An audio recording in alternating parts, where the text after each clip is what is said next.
Ito ang Guinness World Records para sa 2009. Dalawa ang entries ng Pilipinas dito. Isang positibo, isang negatibo. Pilipina ang nakapaglatag ng pinakamalaking watawat sa buong daigdig. Pero Pilipinas din ang nakapagtala ng pinakamaraming insidente ng patayan. Hindi ko man lang namili. Uy, guwapo si Jay, saka cute siya, oh. Sa bar na ito sa Quezon City, dinadayo si Amazing Virga. Ang kanyang talento talaga namang pambihira. Kumakain siya ng bubog.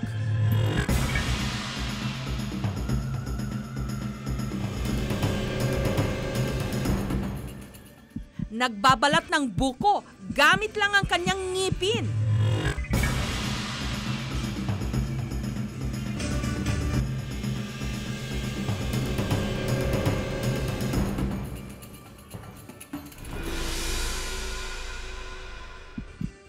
At naglalabas-masok pa ng screwdriver sa kanyang ilong.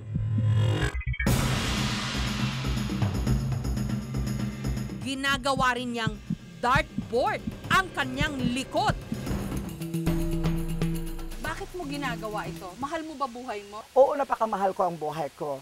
Kasi lalong yung binabayaran ako ng mga tao para mag-perform ng ganon, umi-income naman ako. Masarap ang feelings ko, tanggal lahat ng oras pinagpapalakpakan ang libo-libong taong nanonood sa akin. Ano mo yun nagagawa? Eh di ba yung bubog magkakasugat-sugat ka? Kinoconcentrate ko na huwag ko malunok lahat. Alam ko ang maliliit ay nalulunok ko yon. Okay. So, Lord, bahala na lang siya sa akin. Makailang ulit nang nanalo at nagkatitulo sa iba't ibang mga reality show, si Virga. Pangarap daw niya na balang araw makapasok sa Guinness World Records. Lahat ng ito ginagawa niya para lang daw kumita ng pera para sa kanyang pamilya sa Surigao. Nung nakatulong ako sa magulang ko, parang karangalan ko. Kaya yung 100% na kinita ko, 50% dapat sa pamilya, sa magulang. Ipinakita namin sa isang eye, ear, nose, and throat doctor ang video ng stunts ni Virga.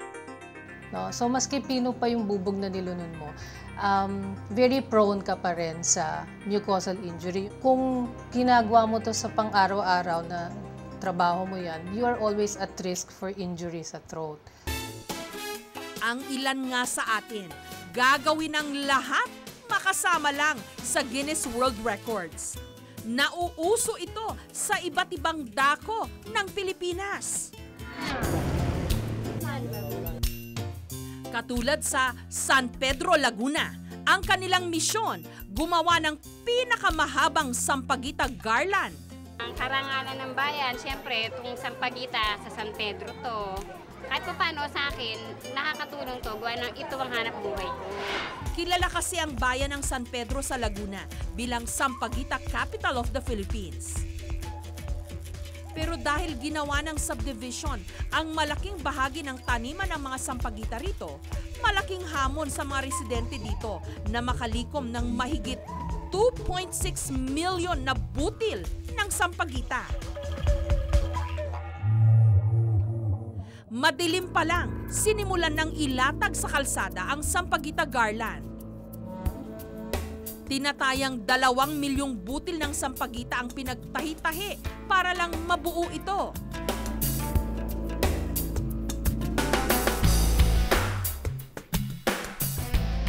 Naka-display naman sa plaza ang sampagita medallion na umabot naman ng 6 na metro ang lapad. Gusto naming i-promote ang aming bayan. We want to put San Pedro not only sa national level, but we want to put it in the map ng ika nga ay ating global level. No? Makalipas ang mahigit 3 oras, sinukat ang haba ng sampagita garland. 2.1 kilometers ang inabot nito. Sinira nito ang dating record ng Hawaii na 1.6 kilometers.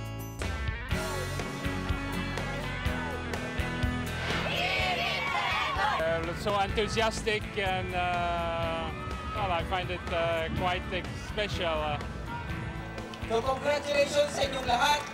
Ang report ay aming gagawin at isusubite sa opisina ng Guinness World of Record.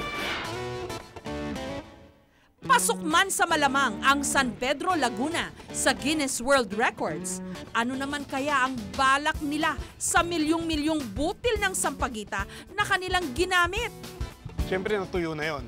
So pag natuyo na, kinumpunin namin, inipon namin at siyempre nilagay na natin sa dapat paglagyan niya. Sa basurahan. Pero ang 69 anyos na si Lola Socorro, naabutan naming pinupulot ang mga tuyot na sampagita. Inilalaga yan para pakinabangan ng may mga hika. Ang steam niyan, mahalaga na malanghap. Pagka yan ay kumulo na at sumingaw na yung steam. Yun ang importante. Ngayon, yun namang pwedeng inumin, yung pinaglagaan. Parami na nga ng parami ang entry ng Pilipinas sa Guinness World Records. Ang largest human rainbow ng Polytechnic University of the Philippines o PUP. Ang pinakamahabang banig ng Samar. At ang pinakamalaking sapatos sa buong mundo ng Marikina. Si Sullivan ang naatasang tiga-shine ng pinakamalaking sapatos sa buong daigdig. Inaabot daw siya ng 2 hanggang 3 oras kada linggo upang ang mga ito'y mapakintab. Pero ang mga tiga-malolo sa Bulacan, naghihimotok. Hanggang ngayon kasi, hindi pa rin kinikilala ng Guinness ang pagtatangka nila noong Setyembre na makapagtala ng longest pastillas in the world. Hindi pa talaga namin nakuha yung certification because nagka-problema doon sa categorization. We were hoping na longest pastry siya pero nakategorize siya as candy. Ang ginamit dito, 13,000 na litro ng gatas ng kalabaw at 1,600 kilos ng asukal. Napagod daw sila ng husto sa paggawa nito. Kaya naman, dismayado sila. Siyempre po nalulungkot kasi nung kung kami ginawa namin yung talagang pinagpuyatan namin magdamag. Pero ang cultural anthropologist na si Arnold Azurin, hindi bilib sa mga paghahamon sa mga world records. Tantanan na raw ito. Linalabas lang yung isang katotohanan sa ating kultura at bayan na ang kultura natin parang mababaw ng ang ginagawa natin, no? At ang hinahanap natin ay yung kahibangan ng isang araw. Lalo pat hindi naman daw lahat ng mga naitalang record ng Pilipinas pwedeng ipagmalaki. Katulad na lamang noong taong 2004, kung saan Pilipinas ang may pinakamaraming bilang ng kaso ng pagpatay sa buong mundo. Ipinoprotesta rin ito ng pulis. When we check the record doon sa UN release, meron kaming napansin doon na 5 countries na hindi nakasama, pero doon sa 2005 and 2006 na survey nila, lumalabas na mas matataas sila kaysa sa Pilipinas. Now, nagtataka naman kami kung bakit wala sila doon sa report ng 2003 and 2004. Kasi maaring mas mataas pa rin sila kahit noong 2 years na yon. Pero kung may negatibo, meron din namang positibo. Si Sister Grace, isang Filipino Christian visionary, gumawa hindi lang ng isa, kundi 7 world records sa loob lamang ng 110 days. Inilatag niya ang pinakamalaking watawat sa buong mundo.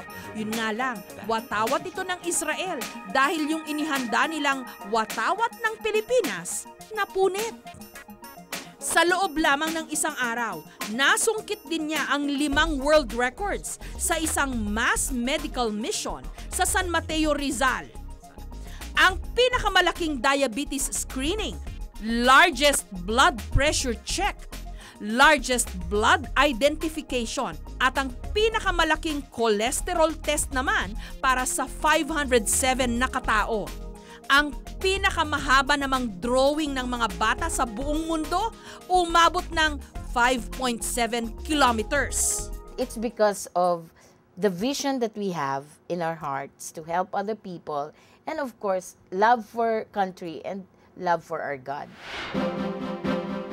Tayong mga Pilipino, hindi talaga padadaig kung anong meron ng iba. Gusto nating mahigitan. Sana nga lang, ganito ring determinasyon ang ipamalas natin para lutasin na ang mga matagal na nating problema, katulad ng kahirapan.